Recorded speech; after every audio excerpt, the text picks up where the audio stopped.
Bom dia, boa tarde, boa noite. Essa daqui é a aula de crédito tributário, que ficou pendente de eu falar para vocês, por isso estou disponibilizando aqui de forma gravada, para vocês poderem estudar em casa, tá?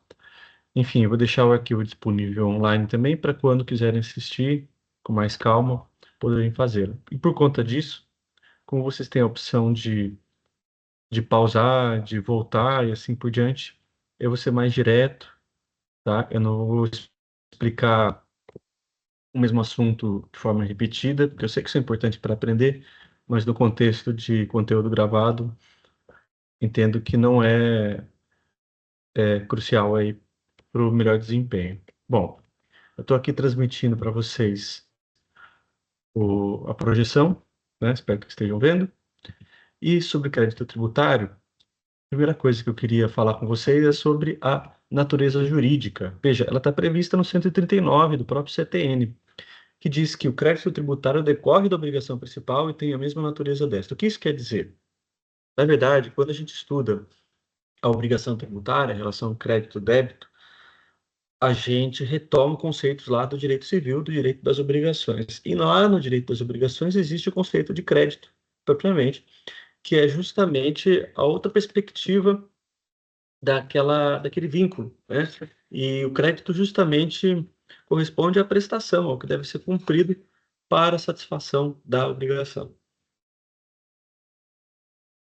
Regras com relação à extensão e efeitos, garantias, em geral, elas se aproximam com o direito civil, mas tem regras específicas aqui que a gente vai analisar ao longo desse material. Bom, com relação ao.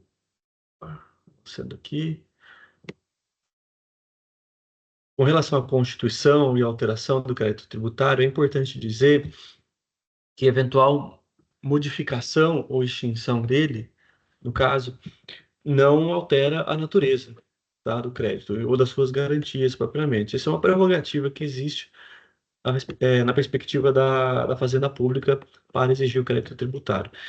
No caso, o Kyoshi Harada ele traz uma definição bem didática sobre crédito tributário. Ele diz que é a obrigação principal formalizada pelo lançamento, ou seja, é tornar líquido e exigível e certo, né, a obrigação criada pelo ato da administração tributária chamado de lançamento dentro do processo administrativo tributário, tá? Nesse caso, então, muitas vezes a gente menciona obrigação, mas na verdade o efeito é sobre crédito, ou às vezes a gente menciona crédito, o efeito é sobre obrigação.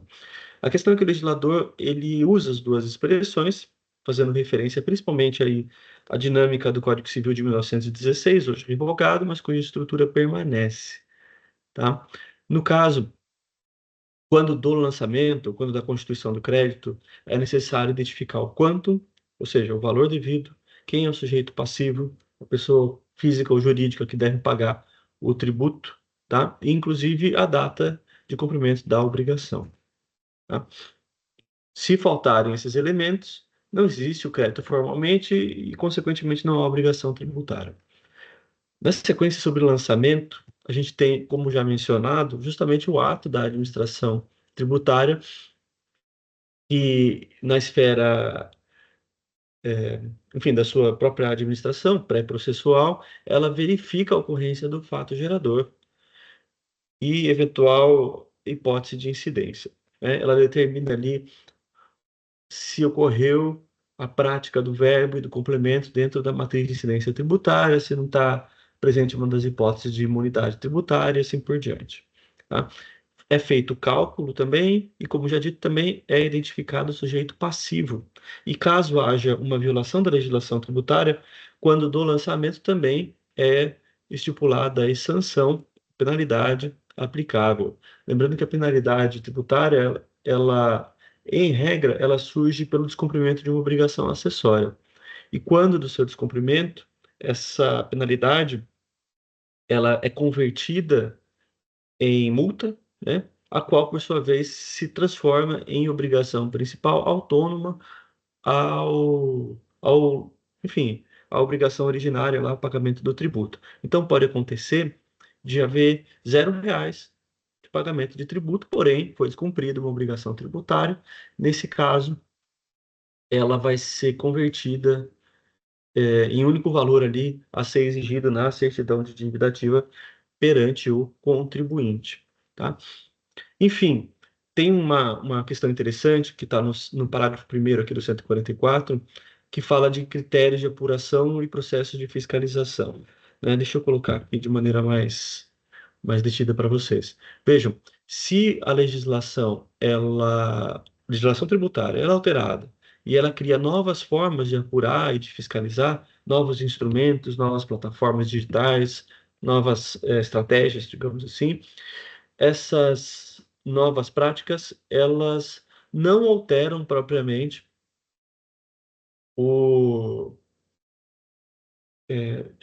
não alteram propriamente a limitação da definição do fato gerador. Em outras palavras, o fato de gerador ele já estava definido em outra legislação, tanto é que pelos novos critérios, pelos parágrafo primeiro aqui do 144, é possível que a administração tributária ela retroaja no tempo, retroaja até os 5 anos, no caso, e verifique lançamentos lá nos últimos anos nos quais não havia essas novas regras de apuração, né? Essas novas, melhor dizendo, métodos de apuração, tá? Por quê? A rigor, não houve mudança da matriz da regra de incidência tributária. Consequentemente, não houve mudança da composição, definição do fato gerador, tá? Isso daqui, inclusive, já foi cobrado em primeira fase no exame da OAB. Vocês já devem ter contato com isso, ter tido contato com isso em outros materiais, né? Enfim. Bom, em resumo, a natureza jurídica do crédito tributário tem a mesma natureza da obrigação, é uma outra face da obrigação tributária, como a gente disse no início, tá? O crédito tributário ele permite a liquidez e exigibilidade do, da obrigação tributária, né, por meio do ato chamado lançamento, que é feito pela administração pública, pelo menos conceitualmente é assim que acontece. Tem uma situação excepcional que a gente vai falar daqui a pouquinho, mas a ideia geral é que o crédito tributário ele é criado por um ato da administração chamado lançamento, que é feito essencialmente pelo poder público, pela autoridade, tá? Segundo Paulo de Barros Carvalho, o crédito tributário, então, ele é em si um direito subjetivo do fisco, né, do Estado, de exigir uma prestação obrigacional representada por importância em dinheiro, né? Isso lá retomando as definições do artigo 3º do Código Tributário Nacional, né, aqui de forma mais elaborada e de forma mais clara, né, considerando os conceitos gerais do direito. Tá? E aí existe uma discussão com relação a esse ato de lançamento. Se ele é um ato declaratório ou constitutivo, em outras palavras, se ele só reconhece, a administração reconhece que ocorreu o fato gerador, e aí passa a exigir, ou somente a partir do lançamento é que passa a existir o fato gerador, no sentido de exigibilidade, né? Essa distinção entre efeito declaratório e constitutivo, que vem lá também do direito processual civil, é relevante aqui, porque, em larga medida, digamos que a administração pública ela, ela só faça a constituição do crédito pelo lançamento. Isso quer dizer que, se não houve ato da administração pública tributária, de lançamento, não há fato gerador, não há o dever de pagar o tributo. Essa não é a visão que prevalece, evidentemente.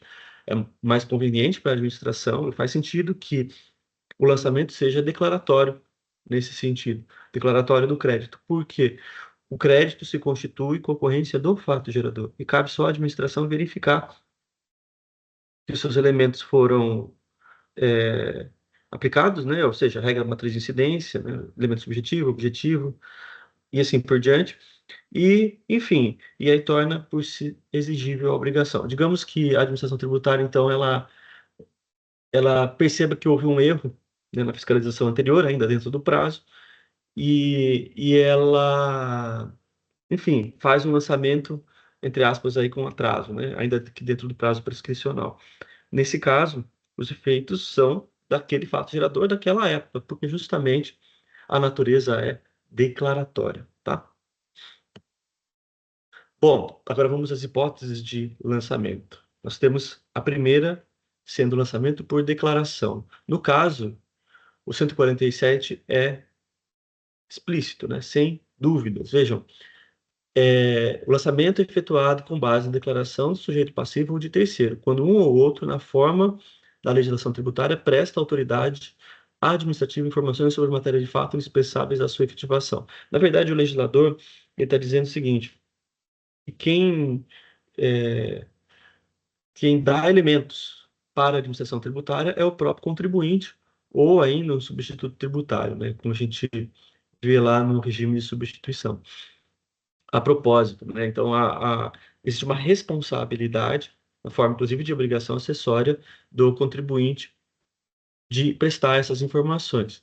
Logo, o lançamento ele ocorre por conta dessas declarações, dessas informações prestadas à Fazenda. Vejam, dois exemplos, né? O Imposto de Transmissão de Bens Intervivos, o ITBI. Esse tributo, no caso, quando é necessário fazer uma escritura pública para compra e venda de imóveis, por exemplo, o o contribuinte ele precisa informar para o fisco, né, do valor do tributo, pelo menos em tese a responsabilidade é ele que assim o declara, e, e a administração, enfim, vai verificar se está correto o valor para que seja efetuado o pagamento, tá? Também imposto de importação, né? No caso que o importador, né, tanto na bagagem, pode ser no despacho aduaneiro, ele declara para a administração tributária, a administração aduaneira, a fiscalização da aduana, quanto o que ele tem de mercadoria e qual o valor da mercadoria, tá? Corre inicialmente por declaração. É evidente que esse lançamento por declaração ele tem uma presunção relativa, né, com relação à extensão e valores, porque justamente a administração pública ela pode de ofício retificar, corrigir o lançamento, tá? Inclusive, na falta dessa declaração, a administração pública pode lançar de ofício, tá? Pode identificar a ocorrência do fato gerador e lançar o tributo, ainda que a responsabilidade originária seja do contribuinte, digamos, né? O contribuinte, ele importa, mas não, ou melhor dizendo, faz uma compra no estrangeiro, mas ele não procede por despacho aduaneiro. E a administração pública de ofício, ela vai lá e arbitra um valor pela falta da informação prestada pelo contribuinte, pelo importador. Outras situações podem ser previstas também diretamente na lei em que a administração pública tem iniciativa prerrogativa para fazer o lançamento, né? Na maior parte das vezes, na forma de ato de infração, tá? Auto de infração e imposição de multa, em que a administração pública diz, olha, estou verificando aqui, você devia ter lançado, não lançou, ou ainda cometeu uma infração tributária, então está aqui o lançamento do tributo, tá? Veja, a falta, né, de prestação de informações e de esclarecimento também pode gerar o lançamento de ofício pela administração pública, tá? Ou, inclusive, a prestação de informação falsa, né? Uma fraude praticada aí pelo contribuinte ou uma sonegação pode gerar também, além das sanções eventualmente criminais, né, o lançamento de ofício do tributo, tá? Então, a gente vai ter hipótese de omissão e inexatidão por parte daquele que é legalmente responsável por proceder ao lançamento, a administração de ofício, no lançamento de ofício, ela supre esse problema. Também aí, terceiro, né, que deveria ter feito o lançamento por declaração, né? No caso, vamos supor, uma pessoa que não é o contribuinte, né, mas um responsável, né, um pai de uma criança que queria ser contribuinte, o pai faz o lançamento, etc. E está incorreto, a administração pública o retifica de ofício, tá? Bom, nas hipóteses dolosas, também a gente vai ter com certeza, né, além das demais infrações tributárias, tá? E, enfim, por informação nova também pode ocorrer por lançamento de ofício, digamos que tenha sido o, alterada a interpretação dos eventos, tá? Que deram ensejo ao fato gerador. Enfim, pode ser também identificado o lançamento de ofício por omissão da própria autoridade, ou até fraude. Digamos que a gente tenha a corrupção do agente da administração pública aqui, que deveria é, ter lançado de ofício anteriormente, isso pode ser feito depois, ou que deixa passar aí a ausência de uma declaração. Nesse caso, vai gerar responsabilidade, com certeza, para esse servidor, mas também outra autoridade tributária pode proceder com o lançamento de ofício. Nas hipóteses de iniciativa do ofício, de lançamento por ofício, a gente vai ver que isso acontece com IPTU, com IPVA e Imposto Territorial Rural. Ou seja, o contribuinte ele recebe lá anualmente, né, os boletos, carnê, para pagamento do tributo, porque já foi feito o lançamento lá a partir de 1º de janeiro. Tá? No caso, normalmente no lançamento de ofício, a administração pública ela não precisa que o contribuinte preste informações. Daí essa diferença entre lançamento de ofício e lançamento por declaração. Na declaração, muitas vezes a apuração do valor, fato gerador, depende de informações prestadas pelo contribuinte. No caso, lançamento de ofício, não. Tá? Então, se a gente tiver lá no caso a Imposto sobre Transmissão de Bens Intervivos, o ITBI, a autoridade tributária municipal precisa saber o valor da compra e venda, né? Ou eventualmente o valor de avaliação do imóvel. Isso é um dado que é externo aí ao acervo, né, ao registro da administração pública, digamos, né? Ela precisa ter escritura de compra e venda, acesso a esse documento, para saber quanto foi fixado o valor pelas partes. Ou ainda que ela identifique, o valor está muito abaixo, a administração pública ela ainda vai precisar fazer ela pode retificar de ofício, né, digamos assim, e aumentar o valor. Não, o valor de mercado é tal, mas aí tem que fazer toda a variação, tem que garantir contraditório pela defesa, e assim por diante, tá? Bom, por fim, nós temos a terceira modalidade de lançamento, que é o de homologação. Esse daqui, ele é um pouco mais elaborado, mas não é um bicho de sete cabeças, não. Veja só, ele é muito parecido com o lançamento por declaração. Porque, na verdade, o sujeito passivo, o contribuinte, ele precisa trazer as informações, mas aqui na homologação ele já tem que fazer o pagamento. Tudo bem? Então, na medida que ele informa, ele já faz, já paga. Nesse caso, a administração tributária, após um processo administrativo tributário, após verificar a regularidade, né, das informações prestadas e do pagamento, ela vai homologar e dizer o pagamento está ok. Isso é muito comum na situação da substituição tributária do ICMS, em que a primeira parte da cadeia, né, em que o produto ele circula, eventualmente ela é responsável por fazer a projeção de todas as transmissões a circulação transmissões da mercadoria, né, e fazer o cálculo do tributo devido e ainda fazer o pagamento desse tributo. E aí, posteriormente, a administração tributária ela confirma por conta da homologação. Tá? Enfim, o prazo de homologação é de 5 anos da ocorrência do fato gerador. Tá? No caso, se não for feita, não ocorreu a homologação, há a extinção do crédito. Então, o que acontece? O comerciante ele vai emitindo nota, né, vai lançando as vendas dele, circulação de mercadoria, e vai prestando informações para a administração tributária. E a administração tributária vai, ao longo do tempo, vendo os livros, vendo o que está acontecendo, e ela tem 5 anos ali para homologar, para dizer que está ok. E se ela perde esse prazo de 5 anos, considera-se extinto, não há mais como exigir o crédito tributário, tá? Para não ficar perpetuamente aí a possibilidade de revisão do valor pago pelo contribuinte. Tá? Bom, nesse caso, vejam, a iniciativa do lançamento é do contribuinte, que ele presta informações, porém, diferentemente do lançamento por declaração, é que ele paga o valor. Veja, lá no ITBI, que é por declaração, se presta as informações e aí a administração tributária arbitra e depois é feito o pagamento. Aqui, no lançamento por homologação, que é o caso do ICMS, as informações prestadas e o pagamento já são feitos pelo contribuinte, sem que haja manifestação prévia da administração pública, né? A gente tem as situações, então, como foi já mencionado, de uma espécie de malha fina, que é a fiscalização por amostragem. A administração tributária, né, os fiscais de tributos estaduais, normalmente eles vão por amostragem, vão verificando alguns livros de algumas empresas e verificando a regularidade, tá?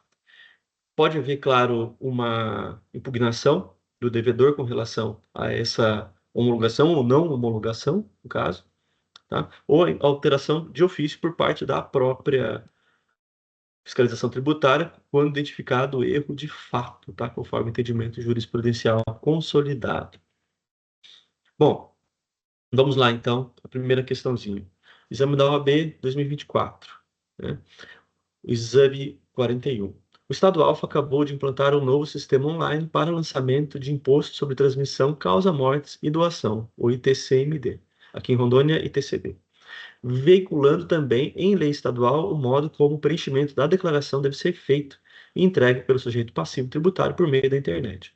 Segundo essa lei, caberia ao sujeito passivo preencher a declaração indicando os fatos geradores, as bases de cálculo e as alíquotas aplicáveis, resultando ao valor final no valor resultando ao final no valor a ser pago, devendo também o sujeito passivo gerar a guia de pagamento pela internet e pagá-la. Olha aí, ele tem que fazer o pagamento após declarar, tá? Antes da atuação da administração tributária.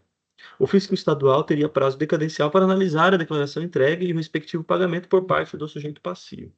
Assinar a opção que indica corretamente a modalidade de lançamento do TCMD nesse estado. Isso daqui é bem fácil, né, gente? A gente acabou de falar, ó. Lançamento por homologação, no artigo 150. Que no caso específico aí do ITCMD, ocorre o fato gerador, o contribuinte ele presta informações, gera a guia, paga e depois vai para a administração tributária para verificar se o pagamento foi no valor correto, né, na extensão correta. Portanto, como a aferição é posterior ao pagamento, é lançamento por homologação. Bom, agora vamos falar das hipóteses de suspensão do crédito tributário, né? A suspensão da exigibilidade do crédito tributário. A primeira delas é a moratória, a gente vai falar daqui a pouquinho sobre ela, depósito do valor integral, reclamações e recursos, né, no processo administrativo tributário, liminar em IMS, liminar tutela antecipada em outra ação e parcelamento.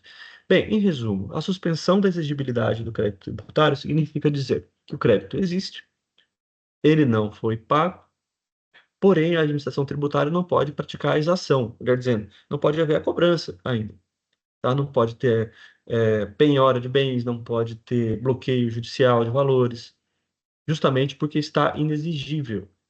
Essas são as situações, por exemplo, em que o contribuinte ele consegue uma certidão de dívida positiva com efeito negativo, ou seja, ele consegue da administração um documento dizendo, olha, está devendo, mas esse débito não gera efeito para o contribuinte.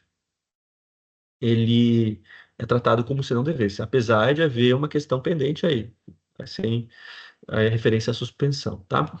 Bom, vamos falar sobre as principais aqui, especialmente as extrajudiciais, com relação a liminar, né, tanto em IMS quanto em tutela antecipada, ou outras ações, isso é mais para execução fiscal para o próximo semestre, mas as hipóteses aqui extrajudiciais são pertinentes para a gente falar agora.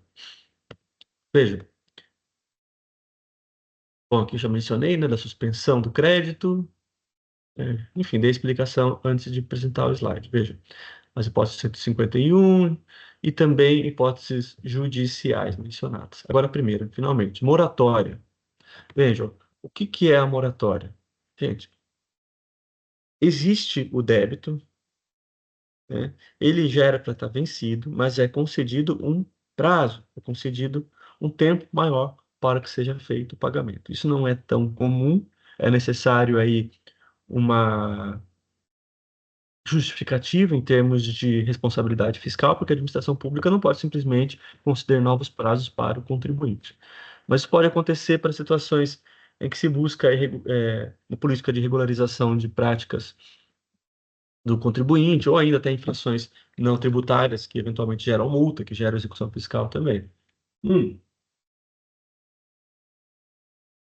É evidente que a moratória, de maneira geral, ou seja, atendendo a todos, só pode ser concedida por aquele ente público que é responsável pela instituição do tributo. Então, se é uma moratória de IPI, é só a União que pode conceder. Se é de IPTU, é só o município, assim por diante. Tá? Veja, no caso aqui, também pode ser concedida pela União quando os tributos de competência dos estados, federais e municípios, quando simultaneamente concedidas quanto aos tributos de competência federal e as obrigações de direito privado. tá? Então, excepcionalmente, a União, ela pode, se ela conceder com relação aos tributos de competência federal, as mesmas obrigações relacionadas aos tributos municipais e estaduais, de forma geral, ela poderia conceder. Isso é muito raro de acontecer, tá? E, por outro lado, de caráter individual, quando a administração, em processo administrativo tributário, ela, enfim, né, concede ali ao contribuinte. Tá? Eventualmente, ele se enquadra numa das hipóteses de moratória, ele faz o pedido, a administração concede para ele. Bom, características sobre a moratória. Não aproveita situações de dolo ou fraude, simulação, aqui nos termos de 154 do CTN, é importante dizer isso. Tá? Ela é interpretada sempre de forma restrita, né? Interpretação literal restrita. Tá? Não admite interpretação por analogia ou extensiva. E ela não gera direito adquirido ao contribuinte, ela pode ser revogada a qualquer momento, tá? Sempre que se reconheça que o contribuinte deixou de satisfazer ali as obrigações e as condições da moratória, melhor dizendo, tá? Bom, enfim. Então, a moratória, em resumo, ela corresponde à dilação do prazo do vencimento do tributo, tá? Isso, olha só, exemplo aqui, bem interessante.